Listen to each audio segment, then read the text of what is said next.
오늘 말씀은 데살로니가전서 4장 말씀입니다. 1절에 보시면 바울은 데살로니가 교인들에게 권면하기를 그러므로 형제들아 우리가 끝으로 주 예수 안에서 너희에게 고하고 권면하노니 너희가 마땅히 어떻게 행하며 하나님을 기쁘시게 할 수 있는지를 우리에게 배웠으니 곧 너희가 행하는 바라 더욱 많이 힘쓰라 라고 말씀하고 있습니다. 그리스도인의 삶의 방식은 자기 자신을 기쁘게 하는 것이 아니라는 것이죠. 그리스도께서 자기를 기쁘시게 하지 아니하신 것처럼 그 안에서 행하는 그리스도인도 자기를 기쁘게 하던 이전의 삶에서 떠나서 하나님을 기쁘시게 하는 삶으로 바뀌어야 함을 말씀하고 있는 것입니다. 이미 데살로니가 교인들은 하나님을 기쁘시게 하는 삶을 살고 있었습니다. 그럼에도 바울은 더욱 많이 힘쓰라 라고 한 것은 미진한 부분이 남아 있다는 것을 말하고 있는 것이죠. 또 잘한다고 해도 거기에는 만족하지 말고 더욱 분발하라는 의미로서 더욱 차고 넘쳐야 할 것을 권면하고 있습니다. 바울이 이렇게 권면한 이유에는 인간의 죄악된 본성과 그들이 처해 있는 환난적 상황 때문에 그렇다는 것이죠. 당시 데살로니가는 경제적으로 피폐했을 뿐만 아니라 종교적으로는 황제 숭배를 강요받고 있었다는 것이죠.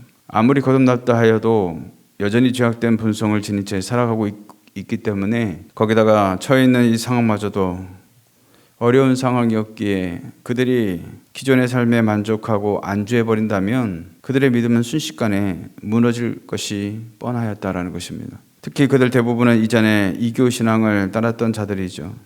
물론 그들이 예수 그리스도를 믿어 성도가 된 후에는 그 모든 악으로부터 벗어났지만 수십 년간 익숙했던 습관이 있기에 조금만 방심하면 언제라도 과거의 습관대로 돌아갈 수밖에 없었던 상황이었다는 것입니다. 이러한 이유들로 인해서 바울은 데살로니가 성도들에게 하나님을 기쁘시게 하는 삶에서 더욱더 넘치는 삶을 살도록 몇 가지로 권면하고 있는 것이죠. 12절까지 세 가지로 요약할 수 있는데요. 그 첫 번째는 성도는 거룩한 삶을 살라는 것입니다. 3절에 보면 하나님의 뜻은 이것이니 너희의 거룩함이라 라고 말씀하고 있습니다. 3절에서 8절까지 이 성적 순결에 대해서 말씀하면서 3절에 음란을 버리라 라고 말씀합니다.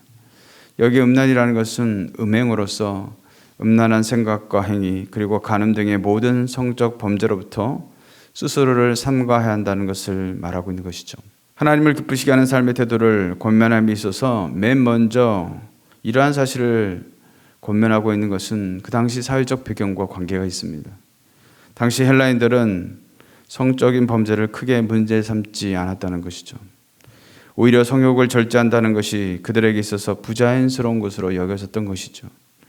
이러한 사회적 분위기 때문에 성적인 방종과 타락은 일상생활이 되면서 아무런 죄책감 없이 계속해서 이런 일들이 일어나고 있었다는 것이죠.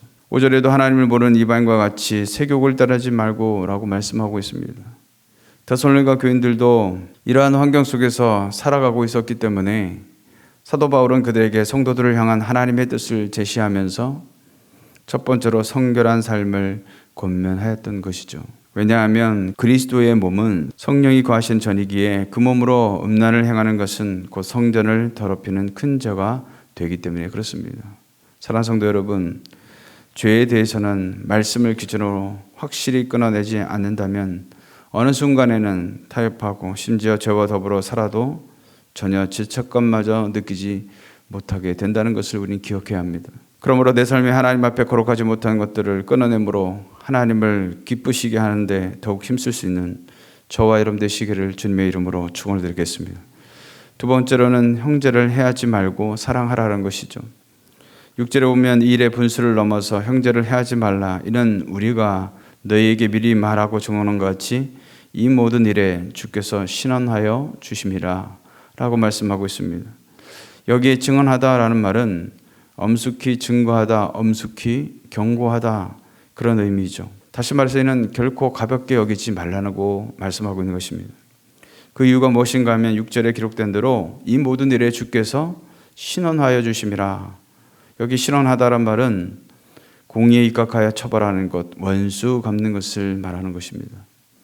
따라서 본문은 형제를 해하는 일에 대해서 주께서 공의에 입각하여 원수를 갚아주실 것이기 때문에 그렇게 해서는 안 된다는 것을 강조하는 표현입니다.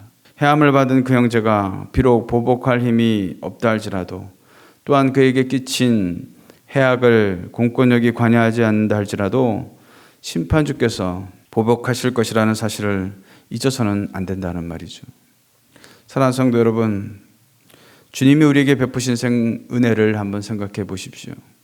자신의 생명까지 내어놓으시면서 죽기까지 죄인들을 사랑하셨습니다. 그런데 우리는 우리 안에 조그만 잘못에 대해서도 용서하기를 싫어하며 혈기를 내고 저주하며 심지어 오늘날 보면 보복하려는 이 보복심에 불타서 살아가고 있는 것을 보고 있지 않느냐라는 것이죠. 주께서 받은 은혜가 은혜인지를 안다면 주님이 우리에게 말씀하신 말씀처럼 내 이웃을 내 몸같이 사랑하라는, 또 원수를 사랑하라는 이 말씀들을 주님의 말씀으로 생각한다면 우리 안에 있는 형제들을 사랑하고 섬기는 것이 마땅한 줄로 믿습니다.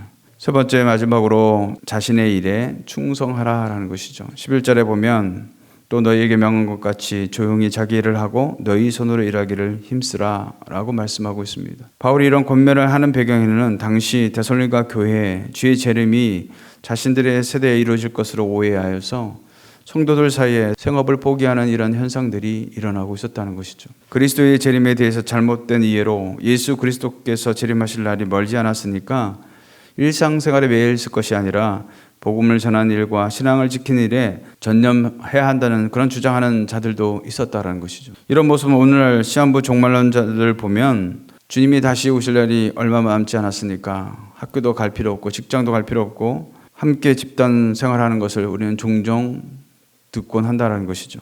특히 바울은 너희 손으로 일하기를 힘쓰라 라고 했습니다. 이는 당시 헬라 세계에 손으로 일하는 것은 노예들이나 하는 것으로서 자유민들은 그것을 천박하게 여겼다는 것이죠. 따라서 이교도에서 회심한 자들은 이전에 그런 사상을 떨치기 힘들 수도 있었을 것이기에 그런 자들에게 경각심을 주는 권면이었다는 것입니다. 사랑하는 성도 여러분, 하나님이 우리에게 시간과 일을 주신 것, 이것 역시 하나님의 분복인 줄로 믿습니다. 그러므로 우리가 감사함으로 충성되게 감당하는 것은 주님이 기뻐하시는 일이다라는 것이죠.